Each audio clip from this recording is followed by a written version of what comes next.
Hello student, कैसे हैं आप सब लोग। आई होप आप सब लोग अच्छे होंगे। आपके अपने YouTube channel home science junction में आपका स्वागत है। हम करेंगे होम साइंस के लिए मॉक टेस्ट, जो कि आपके आने वाले एग्जाम के लिए बहुत ही ज्यादा हेल्पफुल रहेंगे।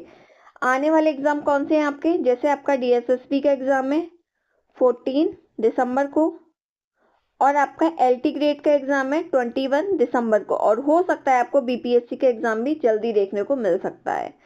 तो स्टार्ट करते हैं हम आज के सेशन को।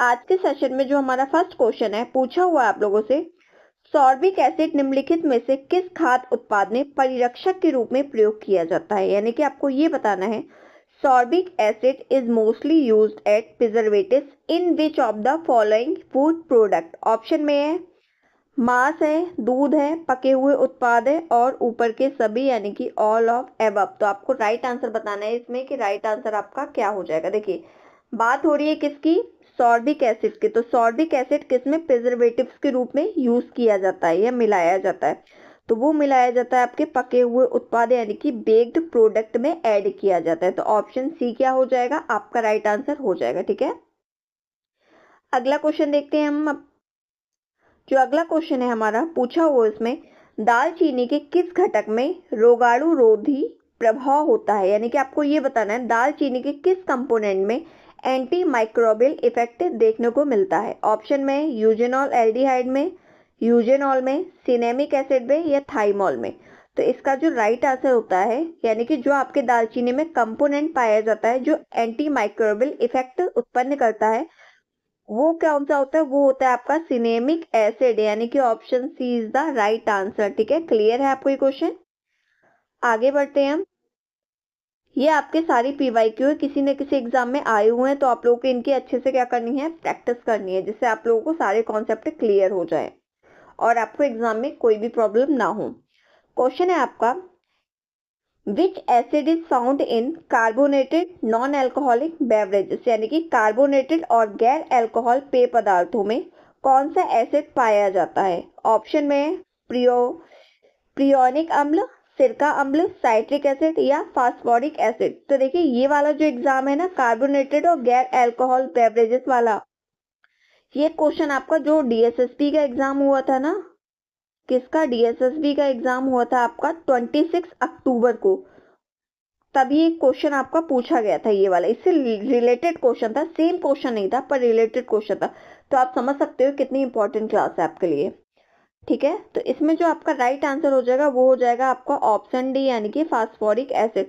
जो आपका कार्बोनेटेड और गैर अल्कोहलिक बेवरेजेस होते हैं ना, उसमें आपका फास्फोरिक एसिड मिलाया जाता है। तो option D is the right answer. Next question देखते हैं हम।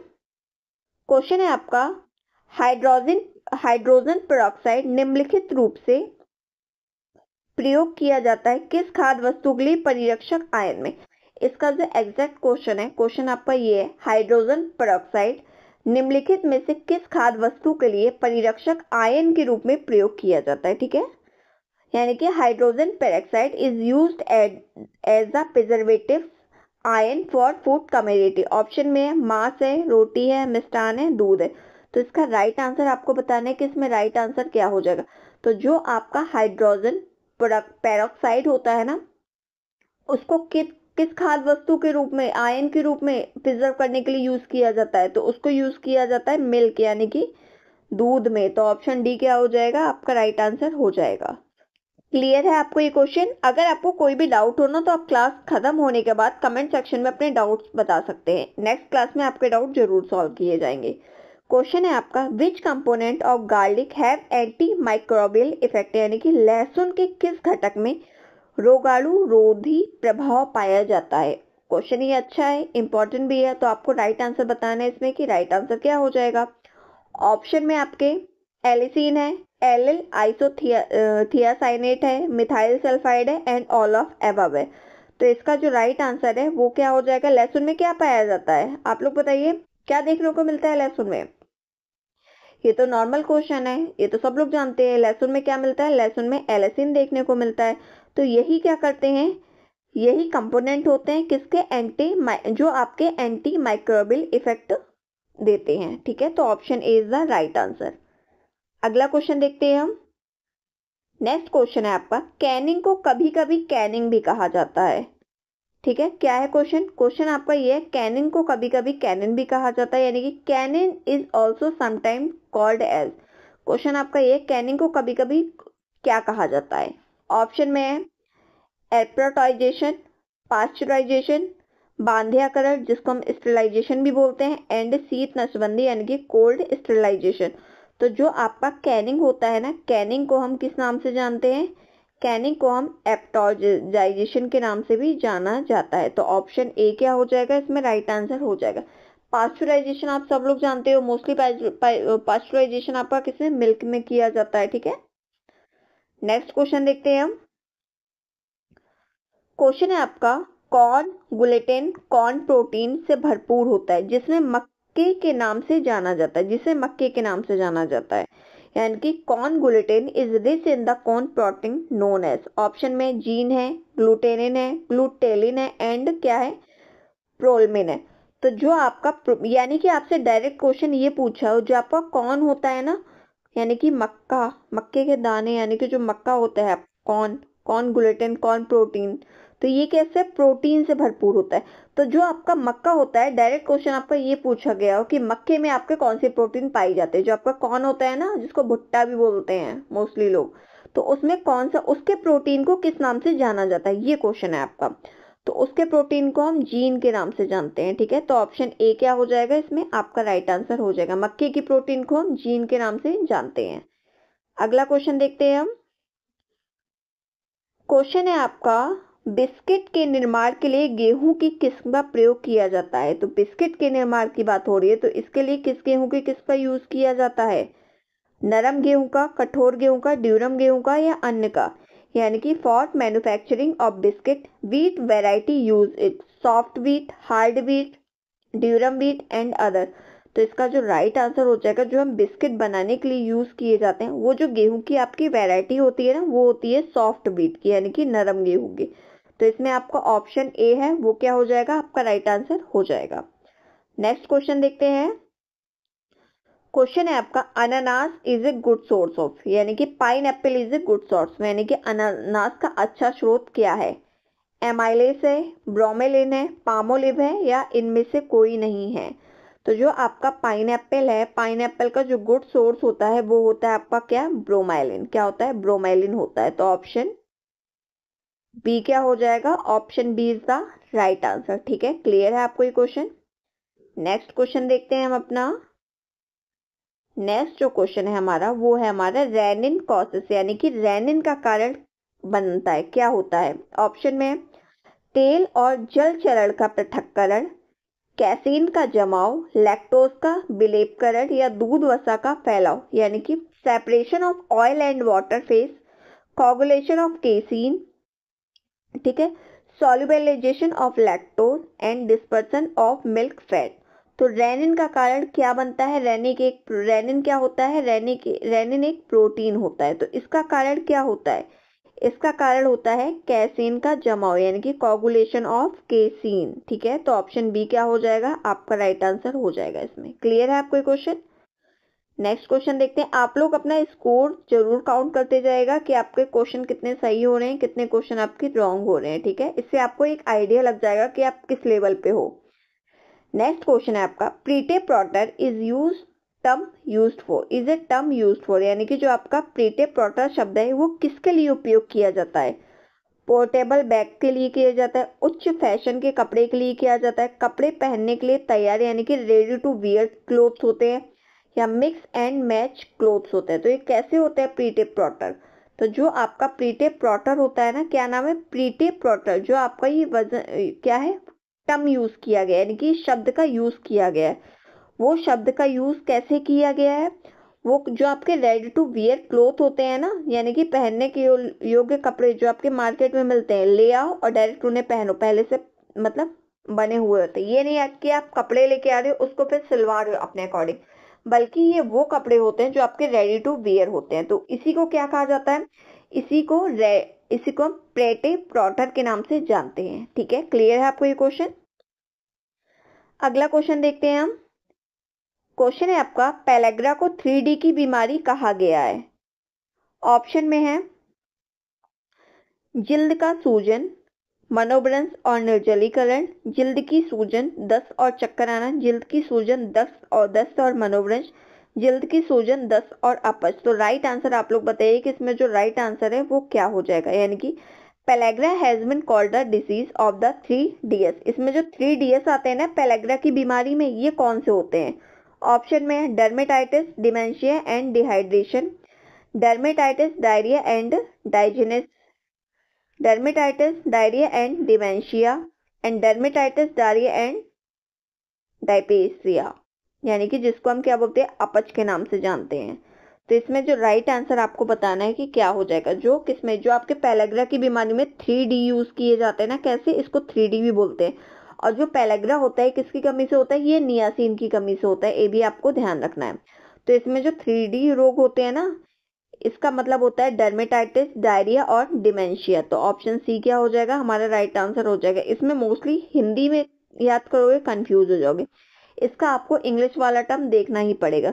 तो 3D का मतलब क्या होता है, डर्मेटाइटिस, डायरिया एंड डिमेंशिया। अगर इसमें एक डी और जोड़ दिया जाए तो लास्ट डी का मतलब हो जाता है death.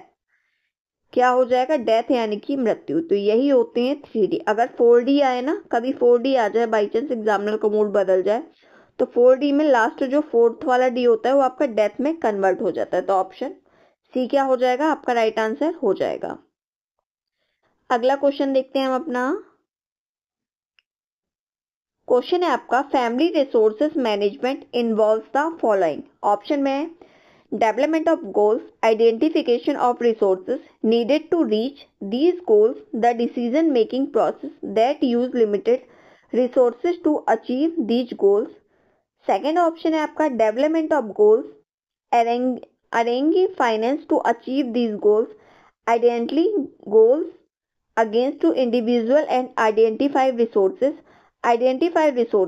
develop goals and use available resources। तो इसमें राइट आंसर आपको क्या जो होगा आपको वो बताना है कि इसमें राइट आंसर आपका क्या हो जाएगा। इसमें आपका हिंदी में भी नेक्स्ट पार्ट में है। तो आपका क्वेश्चन आपका ये है, क्या क्वेश्चन है कि पारिवारिक संसाधन प्रबंधन में निम्नलिखित शामिल है। तो पारिवारिक संसाधन में आपका क्या शामिल है, यानी कि फैमिली रिसोर्सेज मैनेजमेंट में क्या शामिल है। ऑप्शन में लक्ष्यों का विकास, इन लक्ष्यों तक पहुंचने के लिए आवश्यक संसाधनों की पहचान, निर्णय लेने की प्रक्रिया जो इन लक्ष्यों को प्राप्त करने के लिए सीमित संसाधनों का उपयोग करती है। नेक्स्ट ऑप्शन है आपका लक्ष्यों का विकास, इन लक्ष्यों को प्राप्त करने के लिए वित्त की व्यवस्था करना। थर्ड ऑप्शन है आपका लक्ष्यों की पहचान करें, व्यक्तियों को असाइन करें और संसाधनों की पहचान करें। एंड लास्ट ऑप्शन है आपका संसाधनों की पहचान करें, लक्ष्य विकसित करें और उपलब्ध संसाधनों का उपयोग करें। तो इसमें राइट आंसर आप लोग बताइए कि आपका राइट आंसर क्या हो जाएगा। तो देखिए क्या हो जाएगा आपको, इसमें जो राइट आंसर हो जाएगा, बात किसकी हो रही है, बात हो रही है आपके पारिवारिक संसाधन प्रबंधन की। तो इसका जो राइट आंसर हो जाएगा वो हो जाएगा आपका ऑप्शन ए, यानी कि लक्ष्यों का विकास करना है, फिर इन लक्ष्यों तक पहुंचने के लिए आवश्यक संसाधनों की पहचान करना है, निर्णय लेने की प्रक्रिया जो इन लक्ष्यों को प्राप्त करने के लिए सीमित संसाधनों का उपयोग करती है। ठीक है, ये हो जाएगा आपका राइट आंसर। इंग्लिश में भी देख लेते हैं क्या हो जाएगा आपका फैमिली रिसोर्स मैनेजमेंट का राइट आंसर। इसमें हो जाएगा आपका ऑप्शन है, यानी कि development of goals, identification of resource needed to reach these goals, the decision making a process that uses limited resources to achieve these goals। ठीक है, तो option A is the right answer. अगला question देखते हैं हम अपना। Question है हमारा, इरेक्सन के अनुसार जब पहल को प्रोत्साहित नहीं किया जाता तो यह नेतृत्व होता है। क्या नेतृत्व होता है? ऑप्शन में है शर्म, हीनता, अलगाव या गिल्ट। ये आपका 3 to 6 ईयर नहीं होगा, ये लास्ट ऑप्शन जो है ना वो आपका लास्ट ऑप्शन में आपका गिल्ट है। क्या है? गिल्ट। क्वेश्चन है आपका, according to Erikson when initiative is not encourage it leads to shame, inferiority, isolation या गिल्ट। तो इसमें क्या हो जाएगा, गिल्ट को हम हिंदी में दोष कह सकते हैं। क्या कहेंगे? गिल्ट को हम हिंदी में, तो इसमें डी ऑप्शन जो हो जाएगा वो हो जाएगा आपका दोष।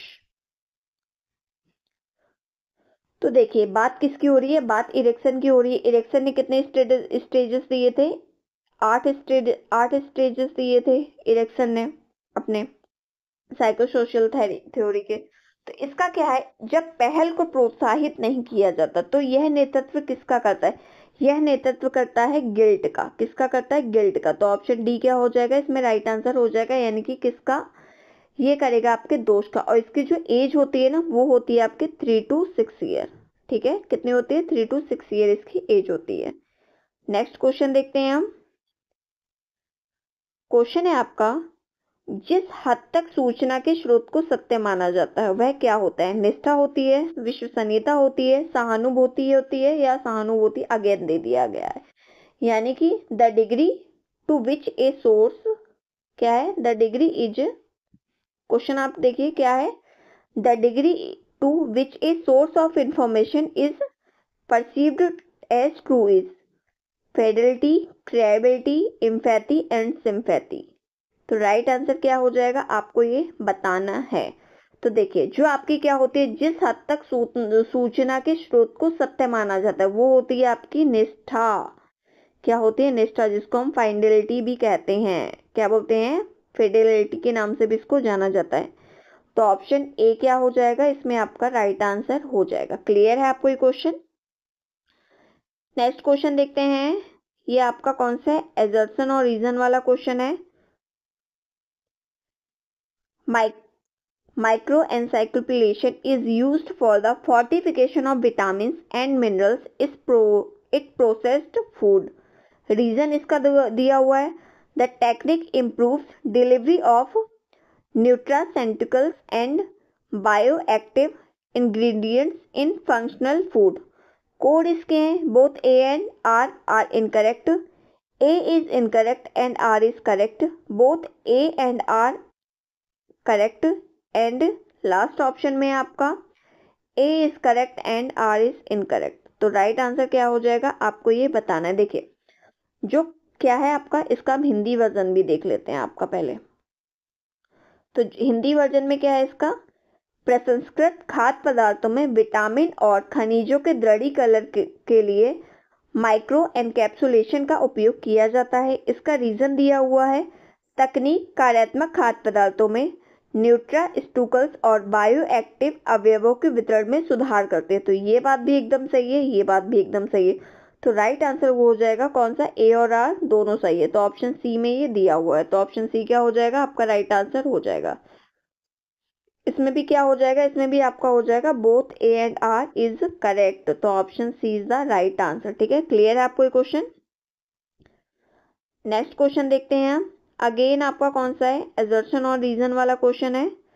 क्वेश्चन में पूछा है आपसे, एबिलिटी टू फैब्रिक और yarn to stretch and return to its original shape between when tension is released is known as elasticity. ठीक है, रीजनिंग। तो आपको ये बताना है ये स्टेटमेंट आपका सही है या रॉन्ग है। इसका रीजन दिया हुआ है। रीजन इसका क्या है, रीजन है woven fabrics have higher elasticity as compare to knitted fabric and are thus suitable from active sports wear clothes. Option में A and R both correct, A and R both wrong, A is wrong, R is correct and A is correct, R is wrong. इसका English Hindi version देख लेते हैं। हिंदी में है इसका question है आपका, जो आपका अभिकथन दिया हुआ है वो है, तनाव मुक्त होने पर कपड़े या सूत का खिंचाव और उसके मूल आकार में लौटने की क्षमता को लोच के रूप में जाना जाता है। लोच को हम इलास्टिसिटी बोलते हैं। ठीक है, कंफ्यूज मत होइएगा आप लोग।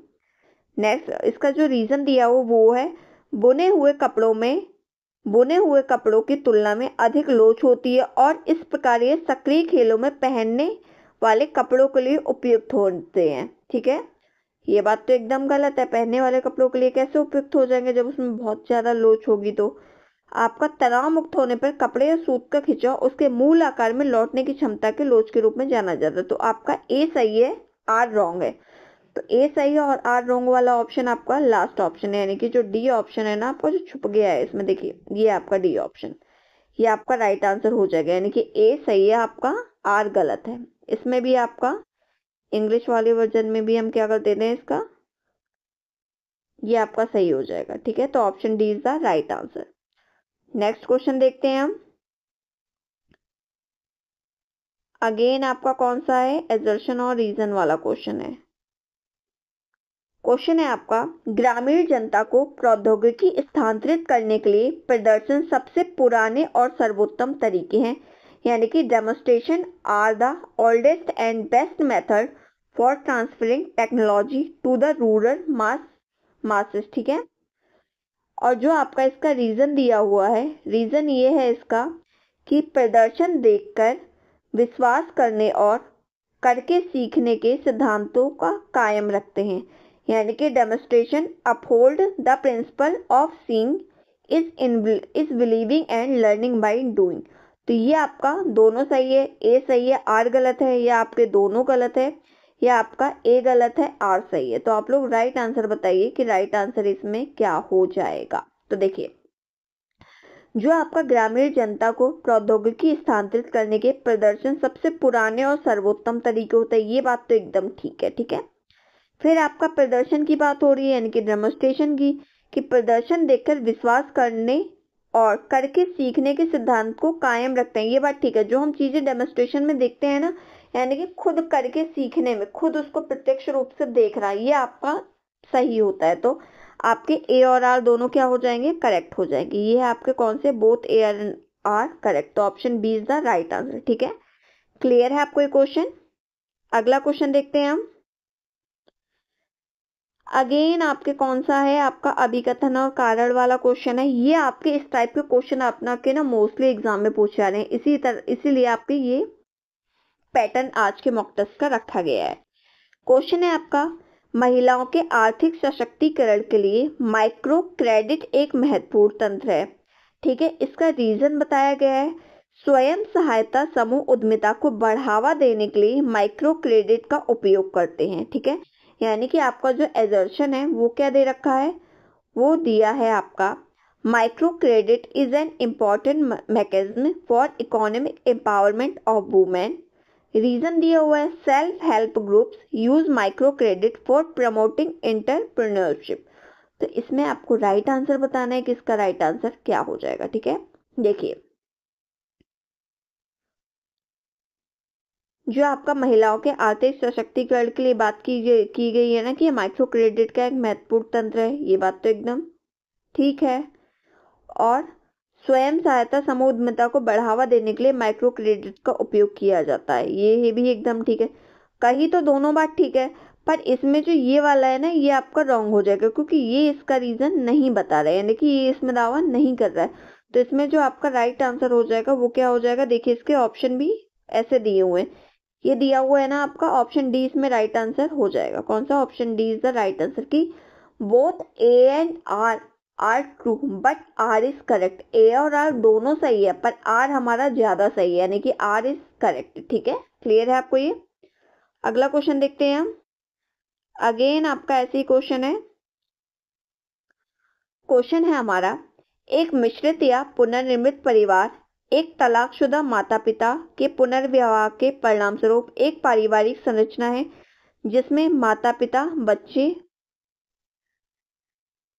ठीक है, बच्चे और नए सौतेले रिश्तेदार शामिल है। इसका रीजन बताया गया है, यानी कि कारण यह है, मिश्रित परिवारों की सफलता दर बहुत अधिक होती है। ठीक है, यानी कि जो आपका एजर्शन दिया हुआ है वो बताया गया है, ए ब्लेंडेड और reconstituted family is a family structure resulting from remarriage of a divorced parents that included parents, child, children and new step relatives। ये बात तो एकदम ठीक है। Blended family have very high success rate, ये बात तो एकदम गलत है, क्योंकि जो आपके मिश्रित परिवार होते हैं ना, इनकी सफलता दर बहुत अधिक नहीं होती है। ठीक है, तो आपका A is correct but R is incorrect. तो ये ऑप्शन आपका कहाँ दिया हुआ है, ये ऑप्शन है आपका बी, यानी कि A is correct and R is incorrect. तो option B is the right answer. अगला क्वेश्चन देखते हैं। क्वेश्चन है हमारा, विस्तार शिक्षा किसके द्वारा सफल होना चाहिए, यानी कि extension teaching should be successful by. Option में है प्रोत्साहन के द्वारा, प्रभावी शिक्षा के द्वारा, प्रभावी शिक्षण के द्वारा या समर्थन के द्वारा। तो जो आपका एक्सटेंशन टीचिंग है ना, वो सक्सेसफुल होना चाहिए किसके द्वारा, इफेक्टिव लर्निंग के द्वारा। इफेक्टिव लर्निंग के द्वारा, यानी कि प्रभावी शिक्षा के द्वारा। तो ऑप्शन बी क्या हो जाएगा, आपका राइट आंसर हो जाएगा। ये आपका इफेक्टिव लर्निंग है। ठीक है, क्लियर है आपको ये। नेक्स्ट क्वेश्चन देखते हैं। क्वेश्चन है हमारा, क्या क्वेश्चन है देखिए, germinated legumes are nutrientally superior, justify the statement using the reason given below, indicate your response using the code below, but better protein and starch digestibility इसमें दिया हुआ है 1 पे, lower anti nutrients and higher bioavailable minerals, higher vitamin content या higher minerals and oligosaccharide. इसका Hindi version भी देख लेते हैं हम एक बार। पूछ रहा है आपसे, अंकुरित फलियां पौष्टिक रूप से श्रेष्ठ हैं, नीचे दिए गए कारणों की सहायता से कथन की पुष्टि कीजिए। ठीक है, क्या कथन दिए हुए हैं, इनके जो कथन दिए हुए हैं वो है आपके कि बेहतर प्रोटीन और स्टार्च पाचनशीलता। ठीक है, ये आपका एक है। सेकंड आपका क्या है कि कम पोषक तत्व और उच्च जैव उपलब्ध खनिज। थर्ड है आपका उच्च विटामिन सामग्री एंड लास्ट है आपका उच्च खनिज और ऑलिगोसैकेराइड। तो इसमें से क्या सही होगा आपको ये बताना है। तो इसमें से देखिए, बात हो रही है किसकी, बात हो रही है आपके अंकुरित फलियों। अंकुरित फलियां आपका किसमें पौष्टिक क्या है रूप से श्रेष्ठ हैं। तो बेहतर प्रोटीन और स्टार्च पाचन शक्ति, ये बात तो एकदम ठीक है। जब हम क्या करते हैं, अंकुरित फलियों का सेवन करते हैं तो उसका अंकुरित तो हम फलियों को इसीलिए करते हैं जिसमें अच्छी तरह प्रोटीन हो सके और पाचनशीलता को बढ़ा सके। इसमें क्या होता है, विटामिन बी कॉम्प्लेक्स हमारा बढ़ जाता है। नेक्स्ट है आपका कम पोषक तत्व और उच्च जैव उपलब्धता खनिज, ये भी बात ठीक है आपका। थर्ड है आपका क्या, थर्ड है उच्च विटामिन सामग्री, ये भी है क्योंकि इसमें जो विटामिन होता है वो भी आपकी अच्छी मात्रा में होते हैं। उच्च खनिज और ऑलिगोसैकेराइड, ये आपका रॉन्ग है। तो 1 2 3 किसमें है, फर्स्ट सेकंड एंड थर्ड आपके ऑप्शन बी में है। तो यही आपका क्या हो जाएगा, यही आपका राइट आंसर हो जाएगा। देखिए मोस्टली बच्चों को लग रहा होगा कि सेकंड वाला क्यों सही है हमारा। बात हो रही है कम पोषक तत्व और उच्च जैव उपलब्ध खनिज की बात हो रही है, यानी कि क्या होता है इसमें, लोअर एंटी न्यूट्रिएंट होते हैं एंड हायर बायोअवेलेबल मिनरल्स होते हैं, क्योंकि इनमें मिनरल्स जो होते हैं वो ज्यादा होते हैं, इसलिए हमारा बी वाला ऑप्शन सही है। इसलिए कंफ्यूज मत होइएगा। ठीक है, इंग्लिश वाले वर्जन में भी हमारा क्या हो जाएगा, ऑप्शन बी राइट हो जाएगा। क्लियर है आपको क्वेश्चन। आगे बढ़ते हैं हम। नेक्स्ट क्वेश्चन क्या है हमारा, नेक्स्ट क्वेश्चन जो है हमारा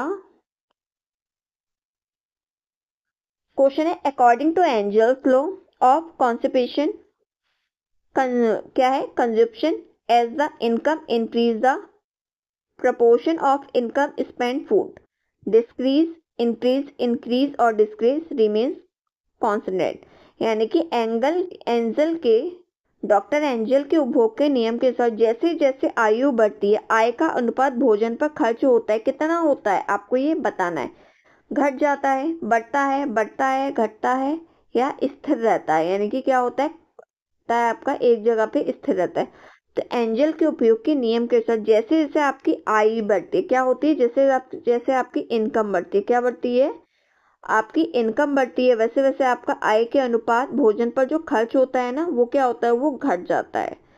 तो ऑप्शन ए क्या हो जाएगा, आपका राइट आंसर हो जाएगा। अगला क्वेश्चन देखते हैं हम। क्वेश्चन है आपका, the correct sequence of manufacturing process of wool is, यानी कि ऊन के निर्माण की सही विधि बतानी है आपको। किसके, ऊन के निर्माण की प्रक्रिया की, ऊन निर्माण प्रक्रिया की सही क्रम बताना है आपको। ये क्वेश्चन आपके एग्जाम में पूछे जा सकते हैं क्योंकि आपका जो बिहार स्टेट का एग्जाम था ना, काफी हाई लेवल का क्वेश्चन आए थे उसमें, मोस्टली उसमें नेट के क्वेश्चन पूछे गए थे। तो आपको क्या करना है, हर तरह के क्वेश्चन के लिए रेडी रहना है। जो भी क्वेश्चन आए आपको उसको जरूर करना है। ऑप्शन में छटाई, garnetting, grading, sorting, grading, garnetting, scouring, अभिमार्जन, ग्रेडिंग, गार्थनिंग, छटाई and garnetting, grading, scouring and sorting. तो इसका राइट आंसर क्या हो जाएगा आपको ये बताना है। तो देखिए बात हो रही है किसकी, बात हो रही है वूल की करेक्ट सीक्वेंस की। तो इसका जो राइट आंसर होगा वो हो जाएगा, इसमें पहले क्या करते हैं, पहले शॉर्टिंग करते हैं, उसके बाद ग्रेडिंग करते हैं, उसके बाद क्या करते हैं, जेनेथिंग करते हैं, उसके बाद हम लास्ट में स्काउरिंग करेंगे। तो ऑप्शन बी क्या हो जाएगा, हमारा राइट आंसर हो जाएगा। ठीक है, ये वूल के प्रोसेस का क्रम होता है। क्लियर है आपको ये क्वेश्चन? अगला क्वेश्चन देखते हैं हम। क्वेश्चन है आपका, शैनन मॉडल में संचार तत्वों का क्रम क्या है? ऑप्शन में है स्रोत, रिसीवर, ट्रांसमीटर, गंतव्य। स्रोत, ट्रांसमीटर, रिसीवर, गंतव्य, ट्रांसमीटर, स्रोत, रिसीवर, गंतव्य, या गंतव्य, रिसीवर, ट्रांसमीटर, स्रोत। The sequence of the communication element in Shannon model are. तो क्या है इसका सीक्वेंस? तो इसका जो राइट आंसर हो जाएगा वो हो जाएगा आपका ऑप्शन बी, यानी कि स्रोत होता है, पहले स्रोत होता है यानी कि सोर्स होता है, फिर ट्रांसमीटर होता है आपका, उसके बाद रिसीवर होता है, और लास्ट में आपका क्या होता है, गंतव्य यानी कि डेस्टिनेशन होता है। तो ऑप्शन बी आपका राइट आंसर हो जाएगा, यानी कि source, transmitter, receiver and destination. जिसको याद करने में कोई दिक्कत होती है ना, तो उसको क्या बना लिया करो, इसकी शॉर्ट फॉर्म बना लेकर। जैसे इसको क्या कर सकते हो, STRD से इसको याद कर सकते हो शॉर्ट फॉर्म में। ठीक है, नेक्स्ट क्वेश्चन देखते हैं अपना। क्वेश्चन है आपका, विच of the following statement is correct? आपको ये बताना है कि कौन से स्टेटमेंट आपका करेक्ट है। क्वेश्चन में आपके, एन एला कार्टे menu is one in which the food is prepared in advance, यानी कि एला कार्टे मेन्यू वह है जिसमें भोजन पहले से तैयार किया जाता है। सेकंड ऑप्शन है आपका, एला कार्टे वह है जिसमें पेय शामिल है। A la carte is one of the which are drinks are included, यानी कि एला कार्टे मेन्यू ऐसा होता है जिसमें केवल बेवरेजेस ही शामिल होते हैं। ये बात तो एकदम गलत है। ठीक है, थर्ड है आपका, a table d'hote menu is one where there is a limited choice in each course. ठीक है, यानी कि क्या है हमारा, एक टेबल डी हॉट मेन्यू वह है जहां प्रत्येक पाठ्यक्रम में सीमित विकल्प है। एंड लास्ट ऑप्शन है आपका, एक टेबल डी हॉट मेन्यू वह है जहां ऑर्डर करने के लिए सभी भोजन पकाया जाता है। ठीक है, यानी कि a table d'hote menu is one where all the food is cooked to order. तो आपसे पूछा है कौन सा कथन आपका सही है। एला कार्टे मेन्यू वह है जिसमें भोजन पहले से तैयार किया जाता है। ये बात तो एकदम गलत है। एला कार्टे मेन्यू में क्या होता है, जब आप किसी रेस्टोरेंट पे या कहीं जाते हो, वहां पे आप मेन्यू कार्ड देखते हो, जो आपकी चॉइस होती है आप उसको चॉइस करके उसका ऑर्डर देते हो। ऑर्डर देने के बाद ही आपको कुछ देर वेट करना पड़ता है, थोड़ी देर में आपका वो तुरंत आपका भोजन पककर आता है, ये होता है। तो ये स्टेटमेंट तो आपका रॉन्ग हो गया। एला कार्टे वह है जिसमें पेय शामिल होता है, ऐसा भी बिल्कुल नहीं है कि एला कार्टे में आपका क्या ओनली पेय पदार्थ शामिल होते हैं, ये भी एकदम गलत है। एक टेबल डी हॉट मेनू वह है जहां प्रत्येक पाठ्यक्रम में सीमित विकल्प होते हैं, ये बात भी एकदम गलत है। तो आपका क्या होगा, एक ही ऑप्शन बचता है आपका ऑप्शन डी, ये आपका क्या हो जाएगा, राइट आंसर हो जाएगा। यानी कि a table d'hote menu is one where all the food is cook to order, यानी कि एक टेबल डी हॉट मेन्यू वह है जहां ऑर्डर करने के लिए सभी भोजन क्या किया जाता है, पकाया जाता है। ठीक है, क्लियर है आपको ये क्वेश्चन? अगला क्वेश्चन देखते हैं हम। नेक्स्ट क्वेश्चन क्या है हमारा, अगला क्वेश्चन है हमारा, संचार प्रणाली किसके लिए जिम्मेदार है? यानी कि the circulatory system is responsible for, पाचन के लिए जिम्मेदार है, श्वसन के लिए जिम्मेदार है, ब्लड सर्कुलेशन के लिए जिम्मेदार है, या उत्सर्जन के लिए जिम्मेदार है। तो बात हो रही है आपके सर्कुलेटरी सिस्टम की। तो ये रिस्पॉन्सिबल किसके लिए होता है, आपको इसका क्या बताना है, आंसर बताना है। तो देखिए आपका जो ये जो रिस्पॉन्सिबल होता है वो होता है ब्लड सर्कुलेशन के लिए। तो ऑप्शन सी क्या हो जाएगा, आपका राइट आंसर हो जाएगा। नेक्स्ट क्वेश्चन देखते हैं हम। क्वेश्चन है आपका, the oxygen carrying components in red blood cells is, लाल रक्त कोशिकाओं में ऑक्सीजन ले जाने वाला घटक क्या है, आपको ये बताना है। प्लाज्मा है, प्लेटलेट्स है, हीमोग्लोबिन है, या फाइब्रोनोजेन है। तो जो आपका रेड ब्लड सेल में ऑक्सीजन को ले जाने वाला कंपोनेंट है वो होता है आपका हीमोग्लोबिन। तो ऑप्शन सी क्या है, आपका राइट आंसर हो जाएगा। ठीक है, नेक्स्ट क्वेश्चन देखते हैं हम। अगला क्वेश्चन क्या है आपका, जो अगला क्वेश्चन है वो है आपका, गर्भाशय की परत का आवधिक स्त्राव गर्भाशय से रक्त और बलगम का स्त्राव संदर्भित करता है, यानी कि periodic shedding of uterus lining, discharge of blood and mucus from uterus refers to, क्या कहलाएगा, मासिक धर्म कहलाता है यानी कि मेंस्ट्रुएशन कहलाएगा, मेनार्के कहलाएगा, ओव्यूलेशन कहलाएगा, यानी कि क्षण, लास्ट ऑप्शन है क्षण या मूवमेंट कहलाएगा। तो देखिए जो आपका गर्भाशय की परत का यानी कि जो आपका यूट्रिनरी लाइनिंग क्या होती है, डिस्चार्ज होती है ना ब्लड और म्यूकस के फॉर्म में यूट्रस लेयर से, वो कहलाती है आपकी मेंस्ट्रुएशन यानी कि मासिक धर्म। तो ऑप्शन ए तो इसमें राइट आंसर हो जाएगा। मेनार्के क्या होता है, जो एक गर्ल्स में फर्स्ट पीरियड आता है ना उसको हम बोलते हैं मेनार्के। और जब बॉडी से एग क्या होते हैं, एग रिलीज होते हैं, उस कंडीशन को हम ओव्यूलेशन के नाम से जानते हैं। तो क्लियर है आपको सारे टर्म। और जो क्षण होता है ये तो आप लोग जानते हो, मूवमेंट, जैसे कोई मूवमेंट आपको बहुत अच्छा लगता है, कोई मूवमेंट ऐसा होता है जो आपको नहीं अच्छा लगता, तो आपके क्षण ये पल होते हैं। ठीक है, क्लियर है आपको ये। अगला क्वेश्चन देखते हैं। क्वेश्चन है आपका, थायमीन की कमी जानी जाती है यानी कि deficiency of thiamine is known as pellagra, beri, xerophthalmia या किरेटोमलेशिया। तो थायमीन की कमी से क्या होता है, थायमीन क्या होता है हमारा विटामिन बी की कमी से होता है बेरी। तो option B is the right answer. ठीक है, क्लियर है आपको। जो जीरोफेथलेमिया होता है, जो किरेटोमलेशिया होता है, ये विटामिन ए की कमी से होता है, ये आंखों से संबंधित रोग होता है। ठीक है, नेक्स्ट क्वेश्चन देखते हैं हम। क्वेश्चन क्या है हमारा कि what is the dose of iron in the weekly iron folate supplementation, जिसको हम किस नाम से जानते हैं, वाइफ्स के नाम से जानते हैं। प्रोग्राम 15 जुलाई 2013 यानी कि जो आपका साप्ताहिक आयरन फॉलेट अनुपूरण होता है ना, जिसको हम किस नाम से जानते हैं, वाइफ्स के नाम से जानते हैं। कार्यक्रम में आयरन की खुराक पूछी गई है कि आयरन की खुराक क्या है, 60 mg है, 80 mg है, 100 mg है या 120 mg है। तो आपकी वाइफ्स में जो वाइफ्स प्रोग्राम कब आया, यह 15 जुलाई 2030 में आया, 2013 में आया 15 जुलाई। इसकी जो फुल फॉर्म है वाइफ्स की वो क्या है, वीकली आयरन फॉलेट सप्लीमेंटेशन। इसमें जो आपको आयरन की खुराक दी जाती है वो कितनी दी जाती है आपकी, ये बताना है आपको। तो इसमें जो राइट आंसर हो जाएगा वो हो जाएगा आपका ऑप्शन सी, यानी कि जो खुराक दी जाती है कितनी दी जाती है, 100 mg दी जाती है, 100 mg प्रोवाइड की जाती है। ठीक है, तो option C is the right answer. Clear है आपको ये क्वेश्चन। नेक्स्ट क्वेश्चन पे बढ़ते हैं। अगर आपको क्लास अच्छी लग रही है तो आप वीडियो को लाइक और शेयर जरूर कर दीजिएगा। अगला क्वेश्चन है आपका, निम्नलिखित में से किस प्रक्रिया में डेक्सट्रिनाइजेशन शामिल है, यानी कि which of the following process involves dextrinisation. Option में है कस्टर्ड बनाने के लिए दूध और आटे को उबालना, भाप में पकाई जाने वाली इडली, ब्रेड टोस्ट करना या किण्वन। तो राइट आंसर इसमें क्या हो जाएगा, देखिए जो आपका डेक्सट्रिनाइजेशन होता है ना किस प्रोसेस में, तो आपका ब्रेड टोस्ट करने में शामिल हो जाता है, यानी कि टोस्टेड ब्रेड। ये जो होती है आपकी ड्राई हीट मेथड में आती है।